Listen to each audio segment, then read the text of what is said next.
وعلیکم ورحمۃ اللہ۔ میں سلمان اظہری ایک نئے بلاگ کے ساتھ حاضر ہوں۔ اس دفعہ ہم حضرت صوفی حمید الدین ناغوری رحمۃ اللہ تعالی علیہ کی درگاہ پر آئے ہیں۔ آپ کے لیے ہم نے بہت خاص بلاگ بنایا ہے، اس کو ضرور دیکھیں اور اپنے دوستوں میں شیئر کریں۔ ان کا لقب ہے سلطان التارکین۔ آپ کی ولادت 463 ہجری میں بخارا میں ہوئی۔ آپ کے والد کا نام سلطان عطا اللہ محمود بن شیخ سعید بخاری اور والدہ کا نام شہزادی بھی ہے۔ آپ حضرت عمر فاروق اعظم رضی اللہ تعالی عنہ کی نسل سے ہیں۔ جب آپ اپنی والدہ کے شکم پاک میں تھے تب آپ کے نانا جان نے آپ کی والدہ کو خوشخبری دے دی تھی کہ تمہارے یہاں لڑکا پیدا ہوگا جس کے سینہ ابھرا ہوا ہوگا، آدھا بدن ہرا ہوگا اور میرے انتقال کے بعد پیدا ہوگا۔ آپ نے مولانا شمس الدین حلوائی، حضرت حمید الدین کھوائی اور حضرت محمد جوائنی سے تعلیم حاصل کی۔ آپ عربی، فارسی اور ہنداوی کے ماہر تھے۔ پھر آپ حضرت خضر علیہ السلام کے فرمان پر بغداد تشریف لے گئے اور حضرت شیخ شہاب الدین عمر سہروردی رحمۃ اللہ تعالی علیہ کی بارگاہ میں حاضر ہوئے۔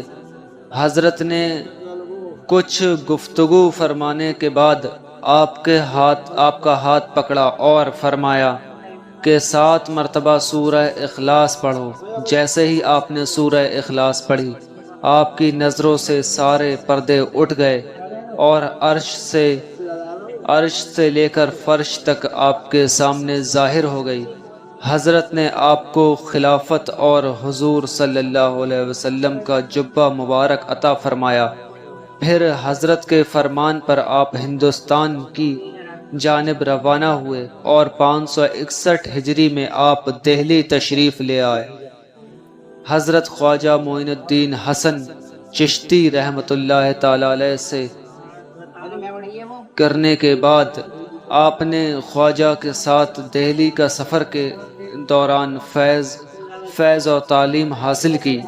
ایک مرتبہ خواجہ غریب نواز رحمۃ اللہ تعالی علیہ نے اپنے شاگردوں سے فرمایا کہ جو چاہو مانگو، آج اللہ تعالیٰ تمہاری مراد پوری فرمائے گا۔ آپ نے عرض کیا، میں صرف یہ چاہتا ہوں کہ میری پوری زندگی اللہ تعالیٰ کی اطاعت میں گزرے، اس کے علاوہ مجھے کچھ نہیں چاہیے۔ آپ کی یہ خواہش سن کر خواجہ نے خوش ہو کر آپ کو سلطان التارکین کا لقب عطا فرمایا۔ سلطان شمس الدین التمش نے آپ کو ناغور کے قاضی بنایا۔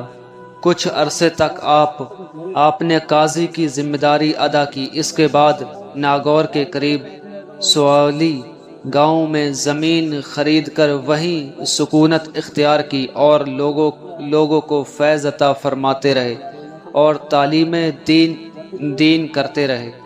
آپ اکثر روزہ رکھتے تھے۔ آپ جب نماز پڑھتے تو نماز میں اتنے کھو جاتے کہ کسی کی خبر نہ ہوتی۔ ایک مرتبہ مولانا شمس الدین حلوائی اور کچھ دوسرے لوگ آپ سے ملاقات کی غرض سے اجمیر شریف سے تشریف لائے۔ آپ مسجد میں نماز پڑھ رہے تھے۔ آپ کو نماز میں اتنی دیر ہوئی کہ وہ لوگ واپس چلے گئے۔ چند دنوں کے بعد ان لوگوں کی آپ سے ملاقات ہوئی تو وہ آپ سے شکایت کرنے لگے۔ چلیے اب ملتے ہیں اگلے کسی ولاگ